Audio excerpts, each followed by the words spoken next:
card games really appeal to a lot of people because it's a sense of the evolution of the game. So you can buy some packs. It's fairly cheap to start. So like Magic has that whole thing where people play pack wars, right? You can play Magic the Gathering. People pull out a pack and they'll just like play out of that. But you can also make a deck with 40 cards, and you can play that against whomever. But if you're really into the format, you can really deep dive on a lot of different ways to play. And I think that's kind of the value, is you've got a lot of options to play in different ways, and there's a lot of ways to extend the game so you can make it your own kind of style. Like in Magic the Gathering, people play Canadian Highlander is a format where it's like a singleton format, 100 cards, but you can only have one of any card. You can't have multiples. And that leads to a completely different style of play, and also makes it incredibly expensive. Keyforge is a unique deck game by Richard Garfield, who's the creator of Magic the Gathering. It actually first launched last year around last year's PAX Unplugged. So each 36 card deck is completely unique, and that's all you need to play. You just need one deck, and players compete to gather amber, and you need 6 amber to forge a key. First player to forge 3 keys wins. I think that people put their time and money into a trading card game because it's like having any other kind of hobby. You've got some disposable income. You find something you enjoy doing. There's an appeal in crafting something yourself, and some people like to do woodworking. Some people like to do crochet and stuff. Some people like to work on their car. People like to have hobbies, and TCGs are one of those things where it's like, I have a set thing. I'm building my own little chess set, and I just this is a fun way for me to interact with other people and see how good I can get at doing a certain thing. And people just put in time to playing World of Warcraft too. There's nothing wrong with those kind of hobbies. Oh, yeah, I actually would say that, because like every Sunday this year, not every Sunday, but like earlier on in the year, I've been like hosting like Commander games at my house, and he's been a big part of it. So he usually helps getting people to come, because he's the ride, so everybody gets to the house with him. But yeah, I value the friendship. He's got a lot of good cards. So, if I need something, I can just go through his binder and probably take something, but it's good. It's good to have friends like that.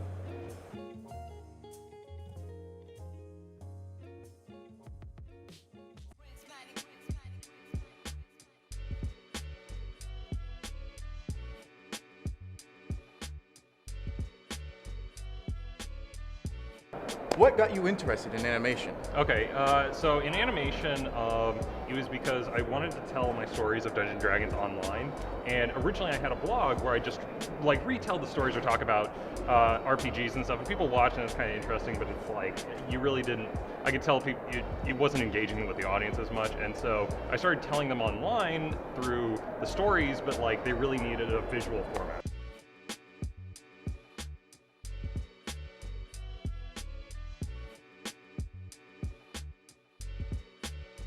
I think for general attendees, if they're not already into cosplay, can maybe inspire them to want to try it out. I think everyone should do one cosplay at least, because the joy of wearing a thing you made and having people say that it looks really good, and then you get to say, oh, thank you, and then they're excited because it's a character that they like too. And for the general con, I just think it adds a fun layer of play and sort of, I don't know, whimsy, I guess.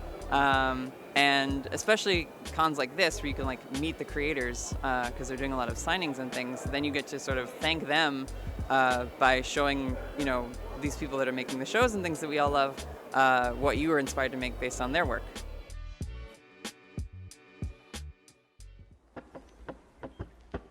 So, what's your fighter's name?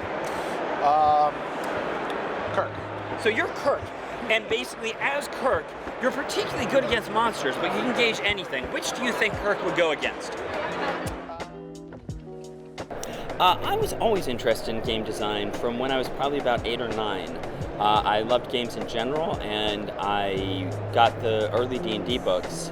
And I just basically both loved games and realized someone has a job. Someone made this book that I'm holding. I could have that job. I'm best known for creating the world of Eberron for Dungeons & Dragons, and I've done a lot of role-playing work over the years. Then we made Action Cats and Action Pups, which are very sort of casual, fun family games about telling silly stories about cats and dogs. And then we also made Illimat with the band The Decemberists, which is a sort of classic card game that we wanted to feel like it's like 100 years old and people have just forgotten about it. So they're quite different, but to us, the sort of overriding theme is that we want games that bring people together, that people are having fun and telling stories with. On the other hand, something like the Adventure Zone that has more moving pieces, there we've done a bunch of events where we've had 40 people playing at once. The first thing for us is you want to really think about what are the defining elements of the property. What is it that the audience expects and wants, and how you're doing that, and then you've got to combine that with, okay, but what makes a compelling game experience? It doesn't have to appeal to everyone as long as it's going to appeal to enough people to make it successful for you. So this is Record. It's a guitar-themed Euro game, similar to games like Ticket to Ride or even Catan is somewhat Euro-esque. And we make our own style of games in general. We work on a lot of different prototypes, and then we'll take those out and test them at like protospiels or different types of prototyping events. There's a bunch of them like Unpub and Protospiel's another really good circuit. So we'll go out and test them, and based on that feedback, we kind of decide, oh, well, this one seems like people are really enjoying it. Let's start working on this one, or other ones, maybe what are the problems we're having with them? Let's start fixing those. So I would say we probably went through about 15 iterations of like the board and just constant evolutions to the rules. It was just a lot of testing it and realizing that people do not necessarily know what a fretboard is, or how to manage this space or the spatial orientation between frets and things. In general, ideas are very, very abundant. Execution is what makes the difference of whether you're going to be able to do it. So a lot of times we hear people that are worried about somebody's going to try and take my game. I always sort of share the thought experiment.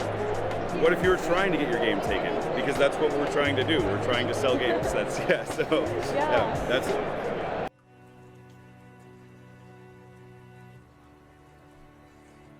Going back all the way to the very beginning, shall we say, we were approached to do a Witcher TRPG by CDPR because we're, of course, working with them on 2077, and we decided to go ahead with that.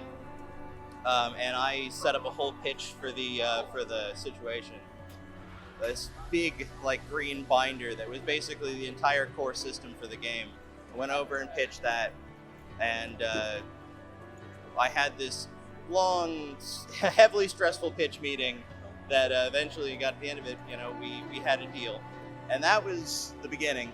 Everything after that was 5 to 6 years of game design and iteration, going in every day and taking copious notes on the Witcher novels and the video games and any bit of lore that we could scrape up from anything that was considered within our canon, and then sort of condensing all those notes into a cohesive game as best as possible. Writing rules, testing those rules, going back saying, do they fit with the world of The Witcher? Does this feel like the world of The Witcher? And if it's yes, we move forward. If it isn't, we go back and we rewrite. And that was most of it. It was just day after day of trying to translate this, trying to translate mediums, and then going back and rewriting where necessary. I think there is. A lot of people have noted, and we always note between us and CDPR, that there's a big sort of thematic connection between Witcher and Cyberpunk. Both of them are very personal stories that do not shy away from making hard decisions and showing that actions have consequences. And I think that makes them, while they're not everybody's cup of tea, it makes them in some ways more relatable to a lot of people because it is usually a more grounded story. It's not necessarily going out and saving the world or going out and doing grand world-sweeping things. It's, you know, fighting to survive and fighting to make your life better and help the people around you, your family and your friends and things like that. So I think, you know, the heavily personal nature of both Witcher and Cyberpunk, I think make them not just interesting for people, but they resonate well with people.